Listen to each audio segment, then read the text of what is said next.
Est-ce que vous savez que les objets dont je vais parler, plus de 90% de la population les ont chez eux. Par contre, quand vous allez chez les riches et les super riches, très souvent, à plus de 98%, ils ne les ont pas. Donc ici, on va parler d'un thème insidieux, d'un thème très subtil. On va couvrir les objets qui vous appauvrissent, qui sont dans votre salon. En d'autres mots, après cette vidéo, je suis désolée de vous annoncer que votre salon risque d'être vidé. Stay tuned. Bonjour et bienvenue sur Parlons de Business. Alors ici, on parle de quoi? On parle de business, on parle d'opportunités d'affaires, on parle d'argent, et on parle de tout ce qui peut faire grossir ton compte bancaire, même de mindset. Si vous me découvrez dans cette vidéo, mon nom c'est Stéphanie Mbida, je suis entrepreneur depuis l'âge de 9 ans, passionnée par le business et experte dans la multiplication de l'argent. Avant d'entrer même dans le vif du sujet, je sais que c'est un sujet torride, les gens ont hâte de savoir de quoi on va parler. Je viens ici rappeler aux gens que non seulement je suis formatrice sur Amazon, donc la plateforme e-commerce qui crée des millionnaires chaque année, is the place to be, mais j'ai également ouvert une école de l'entrepreneuriat pour bénéficier de la communauté avec plus de 20 ans d'expérience, plus de 20 ans dans le marketing, plus de 20 ans dans le branding, visualisation et tout ce qui vient. C'était important pour moi de passer cette connaissance à la communauté. Ceux intéressés à joindre l'école de l'entrepreneuriat ou même la formation Amazon, n'hésitez pas à nous contacter, on va mettre les informations plus bas. Rentrons donc maintenant dans le vif du sujet. Plusieurs fois, je suis entrée dans la maison de très bonnes connaissances. J'ai vu ces objets. Je les ai conseillés de se débarrasser de ces objets gentiment et même parfois brutalement quand je vois que c'est répétitif et surtout quand je suis assez proche de la personne.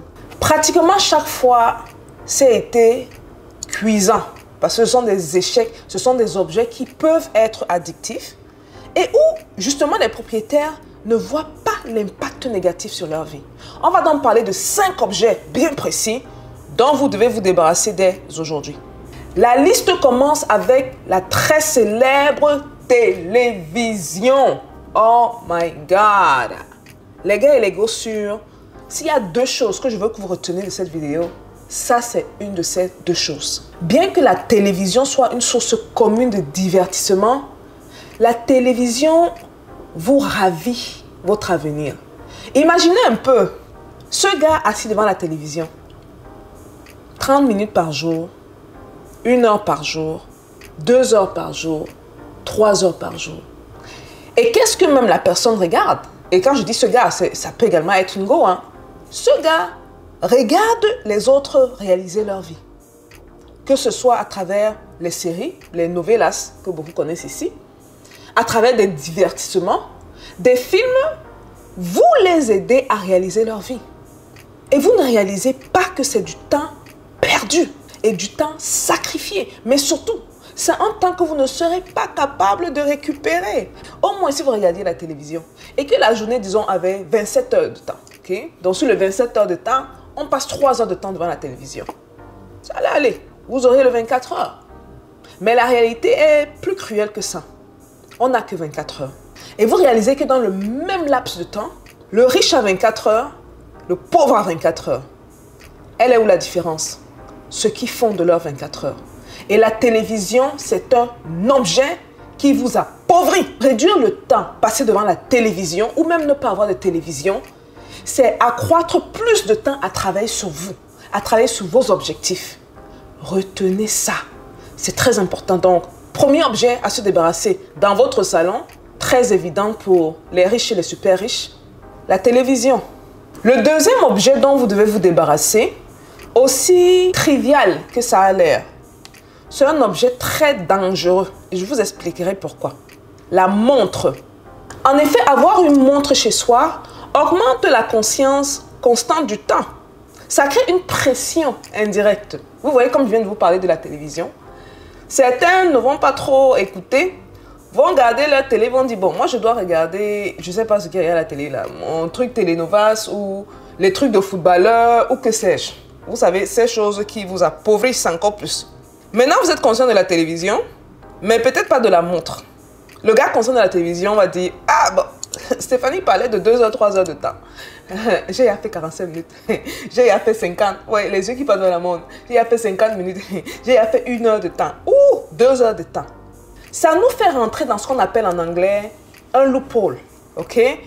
Un cercle vicieux. Où on veut être productif. On regarde le temps.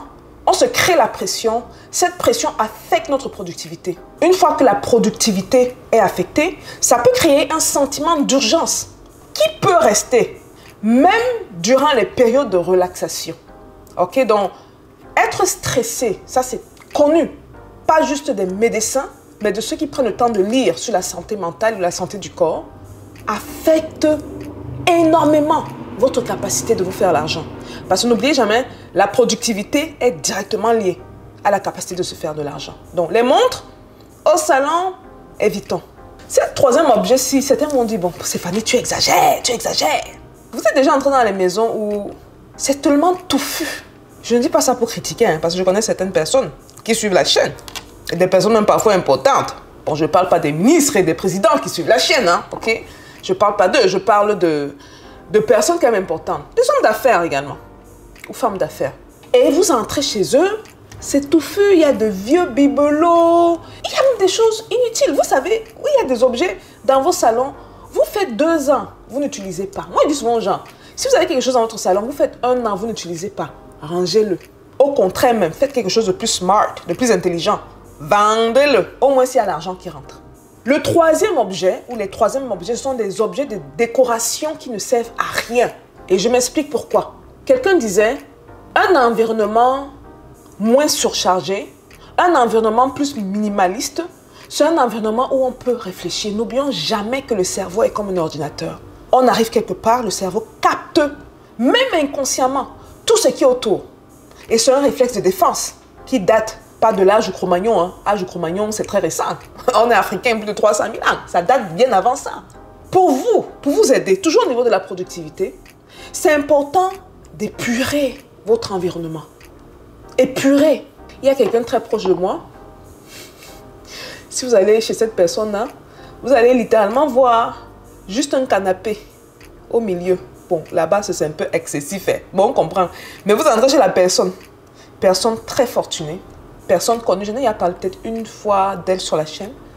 Un canapé et une table de chevet. C'est tout au salon.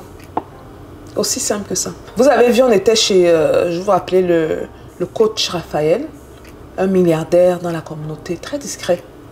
C'était la même chose. Ceux qui ont vu la vidéo, vous avez vu comment on a fait le plan. La même chose. Épuré. Épuré. Je suis allé chez les multimillionnaires. Les gens dont le net worth est de plus de 100 millions de dollars. Vous arrivez chez eux. Épuré.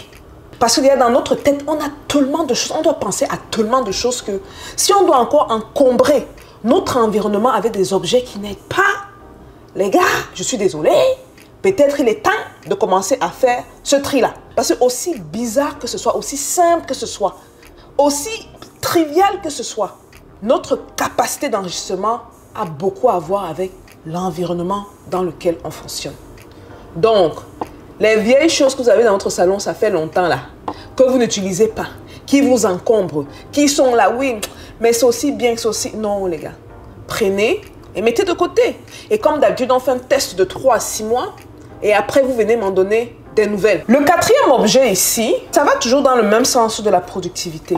Vous savez, malheureusement, en Occident, on a de plus en plus de petits appartements. Vous entrez dans un appartement, dans un salon, et vous voyez que le canapé prend 30% du salon. Vous voyez qu'il y a les meubles là. Chez nous, alors, il faut voir. Et ça, c'est les trucs de nos parents. Ou des aînés de la chaîne.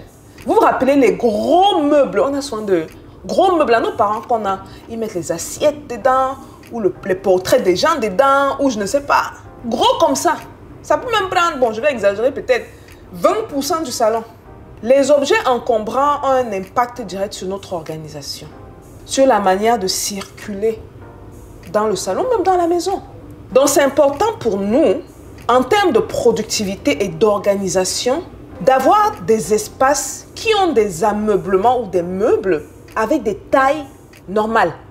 Je veux parler aussi ici à ceux qui sont ici aux États-Unis comme moi. Vous savez qu'ici, tout est démesuré. Voitures démesurées, les routes démesurées, les gratte-ciel démesurés. On est vraiment dans le pays de waouh, comment dire, les canapés démesurés. Donc, c'est vraiment à nous de faire ce travail-là. Si on a un petit espace dans lequel on reste, oui, le canapé que vous avez vu sur Wayfair, West Elm ou d'autres sites là, Walmart, c'est beau, ça a l'air intéressant, mais pensez toujours à maximiser l'espace. Pensez à créer un flow naturel dans votre salon. Ça va faire une grosse différence au niveau de l'organisation, même au niveau du visuel. Le fait de vous asseoir, de vous lever, par exemple, d'aller dans la chambre. Et n'oubliez pas aussi que les canapés, gros comme tout, démesurés, ça peut conduire à la paresse, hein, parce que ça ressemble à un lit. Imaginez arriver chez vous, dans votre salon, vous voyez votre canapé, et votre canapé, c'est devenu votre lit. Ça va donner quoi? Quand on ronfle et quand on dort, vous avez le temps de faire l'argent quand? Sérieusement. Ok, donc on garde en tête, quatrième objet, les meubles démesurés dans notre salon. Le cinquième objet, c'est un objet que j'ai hésité longuement à ajouter, mais je me suis rendu compte à quel point c'est vrai. Parce que j'ai été victime de ça. Quand je reste dans des pièces avec un certain éclairage, malheureusement, ça affecte ma productivité. La semaine passée, je nous ai amenés du côté de la Banque mondiale. À côté de la Banque mondiale, il y a un espace, une sorte d'espace de travail soi-disant, où je partais souvent, surtout que j'avais besoin d'Internet, parce que je faisais la Banque mondiale, après je faisais mes business. On s'entend, c'était pas juste ça. Et l'espace, ça m'a pris quelques jours, peut-être 2 jours, parce qu'on était à Washington DC pour 6 jours au total. Ça m'a pris 2 jours pour réaliser que ma productivité est en train de baisser à cause de la lumière d'ici. En fait, c'était un espace pas mal, assez cool, avec un éclairage qui ne sied pas. Ça tendait vers le rouge. Ouais, c'était chaud. Je pense qu'il voulait créer une ambiance chaude, dont les lumières étaient un peu jaunes. Assez stylé, hein, quand même, j'ai aimé, mais ça tendait un peu vers le rouge. Mais je me rendais compte que chaque fois que je partais là-bas, je l'ai fait 2 fois. Donc, oui, c'était sur 2 jours. Et c'était les premiers jours. Donc, je me disais que, oh, peut-être c'est la fatigue de la Banque mondiale qui fait que quand j'arrive, normalement, je vais travailler 2 heures, 3 heures de temps. Hein. Surtout que je n'ai pas trop apprécié le Airbnb où j'étais, pour vous dire la vérité. Donc, je préférais travailler là, puis rentrer. 2 heures, 3 heures de temps, mais j'étais fatiguée. Du genre, tu finis, tu vas travailler, tu vas peut-être finir autour de 23 h minuit. Mais je vous promets que même, je vous dis même 2 heures de temps, 1h30 après, j'étais fatiguée. C'est arrivé sur 2 jours. Après, je me suis dit, mais c'est quoi cette différence-là? Ce n'est pas comme si je suis jet-lagged. Washington DC est littéralement à 4 heures de route d'ici. Et j'ai pris le vol. En vol, c'est 45-50 minutes de New York. Donc, ça vient d'où? C'est le 2e jour. Quand j'ai packé mes affaires, j'ai analysé dans le Uber quand je partais dans mon Airbnb. J'ai dit, mais c'est quoi? Est-ce que c'est la fatigue? Est-ce que c'est le fait que je marchais sur des talons quand j'étais là-bas? Est-ce que... J'ai dit que non. Non, c'est pas une raison. Et je me dis, peut-être c'est l'environnement où je suis. Parce qu'il faut aussi avouer qu'il joue à la musique cool, le jazz, ce que j'aime. Mais justement, quand il y a la très bonne musique, je travaille, je suis plus focus. Dans le 3e jour, je décide donc de changer.